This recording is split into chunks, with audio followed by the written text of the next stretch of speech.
Hey y'all, welcome back to Daydream Manor Flower Farm. I'm Dawn, I live in South Louisiana, and today's video I want to show you a couple of things that I made for the vendor shows I'm in. Alright, welcome into the kitchen. So I have a few minutes before I have to head to work this morning, so I was like, let me make this video so I can get it out to y'all. Alright, two things that, okay, let me back up. Let me give some context if you're new here. So I had decided I was going to do one of the vendor shows, a mistletoe market here in the city I live in. It draws a lot. Other vendors in the boutique have done it and have done very well. And so I was like, you know what? I'm going to go do my amaryllis kits over there, some Christmas cactuses, and that's going to be my little thing. So I go talk to the lady. She's like, yeah, you're in, no problem, all good. So I go and place my order, and I upped my order from what I would use at the boutique because I needed to have extras to sell. Fast forward a couple of weeks, the air conditioning where in the building that we were having this mistletoe market is out. Now, some of you are like, why you need air conditioning in December? Well, here we wear shorts more than we wear sweaters at Christmas. It's just crazy. It just depends. And so in those buildings, they're humid without air conditioning. So it's just, everybody was like scrambling. So then I'm like, oh crap, I have all these amaryllis bulbs coming, Christmas cactus. What am I going to do? So I talked to a couple other vendors and they were like, well, here's a few shows you can do. Well, in the meantime, one of the people that I do business with, I've done professional development for her group, reached out to me. She is part of the PTO here in our town, and they do a fall fest every year. And this year they want to have vendors. So she was like, would you do a table? And I'm like, yes, I will. And so I love the idea. 10% of the sales does go back to the PTO, which I'm all for. I ended up doing 2 tables because that money also goes back to the PTO. So I was like, okay, I just did that. Now what else am I going to sell? Okay. So I have my valet trays. I've showed you those before. But I wanted a few other things that were a little bit kid friendly too for this one. I have another one in later December that I'm doing that's a big all day event. So wheels started turning. So I'm going to show you the first thing I made up. And this was, I had a whole bunch of stuff left from when I had done some fairy gardens and dinosaur gardens. So I decided to make a kit. And this is what I came up with. So it has everything they need. All I did was take a bag. I measured out, I have bowls. The bowl will go with this. I measured out how much soil I needed in the bowl. I put that in a bag in here. I put a topping, which is rocks. I did a little bit of active charcoal. I did some sticks, some little stumps. In this one, I have a fairy and a mushroom house, a little bit of a stone moss. So things that they could decorate with. And then I was like, okay, what else do I want to put? I want to make it a little bit more interactive for kids because this first one is a lot of kids coming through and I want to draw their attention. So I took the other accessories that I have. So if it's a frog or a duck or a bunny or an owl or whatever, mystical animals, and I put those in bead trays, and I'm going to let them, when they buy this kit, I'm going to let them pick 4 of something else in the trays. So I did this, I did the fairies, and then in the dinosaur one, I put everything the same except it has a big dinosaur and a Matchbox or a Hot Wheel car in it.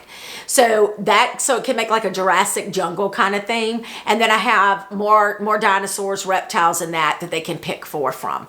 So before you say anything like, oh, that's going to be a hard thing to do with kids and grabbing. So you should know that for several years, I coordinated STEM events for kindergarten through 12th graders. Everything from making DNA bracelets all the way up to robotics. I've done events for thousands of people with thousands of kids. So I'm confident in my skills on how to get this to work. So I think this is going to be easy. I think it's going to be a lot of fun.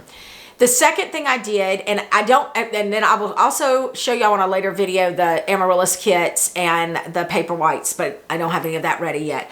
I made these cute gnome ornaments. Y'all look how stinking cute they are.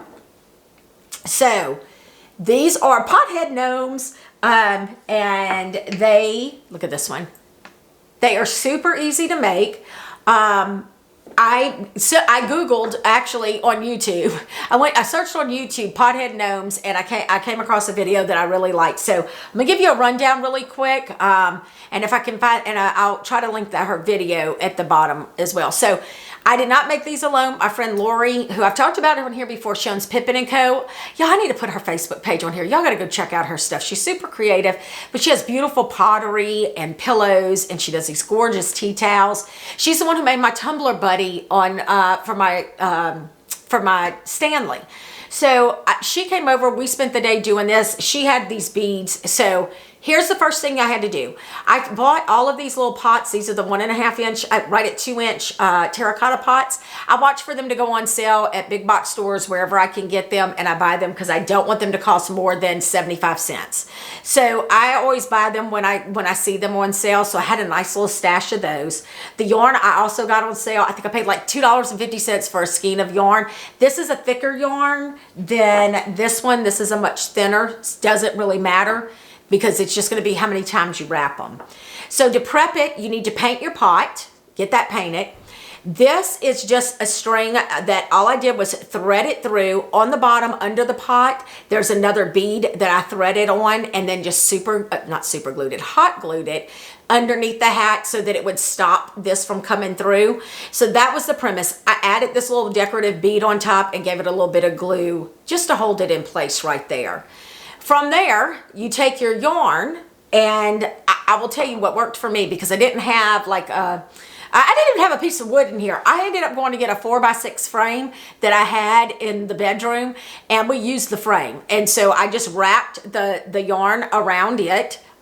This one is the 6 inch. I did this one on the 6 inch on the longer space, and I just wrapped it until it was as wide as the pot itself. So you got to play around with it. I think this one was like 90 wraps. The thicker yarn was about 45 or 50 wraps around.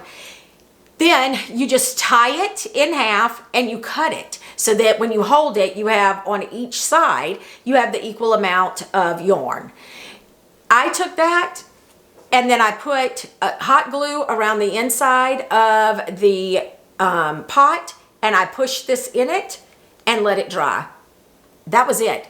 I added this nose. This nose is just simply a wood bead that I had. You could use a pom-pom. You could use whatever, you could use a bell. That's the other thing. Under here, I used a wood, another wood bead because I had them. I've used buttons before. I've used bells, anything that you can put, a little stick, whatever, underneath so that the knot doesn't come through. And then you just add your little embellishments. So this was some picks that I had. We cut those up. This one, I love this one. We had this ribbon. Lori actually picked this ribbon up. She saw it at one of the stores she went to and picked it up. We glued it on. These are just little embellishments that she had. Y'all, is he not stinking cute? And then this one was a little bit different because she had, I don't know what this stuff was called. I don't even know. It was in a thing, a jar. I thought it was in here. It's not in here. My kitchen table is full of stuff. But all she did was take her finger and rub this on, and I think you can even paint it if you wanted to. We just left it white for the purpose of this. I'll try to find the name of it and I'll put it below. And then, yeah, we just added the different beads and a little embellishment. So these are gonna go into, I think we made about 20 of them.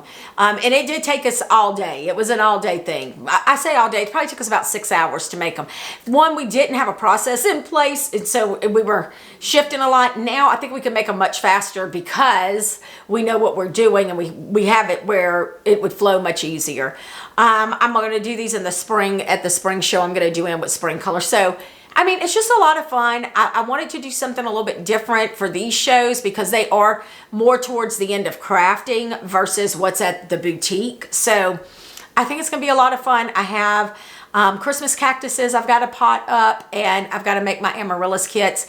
I'm putting paper whites into some cute burlap sacks and putting a ribbon on them so they can buy those. So a lot of things happening, y'all. It is just that crazy time of year, trying to wrap things up at my off-farm job, and y'all, it's just moving. Christmas will be here before you know it. I still have to get out here in this field and get all of these beds prepped.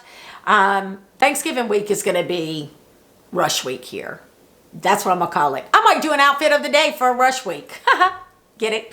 All right, folks, I got to get out of here. I got to get to work. I hope you all have a fantastic day. If you have any questions, let me know. I'm going to try to link everything below, but I'll try to answer as many questions as I can on how to make these or what's in that fairy kit. So have a fantastic day, and we'll chat again soon. See ya.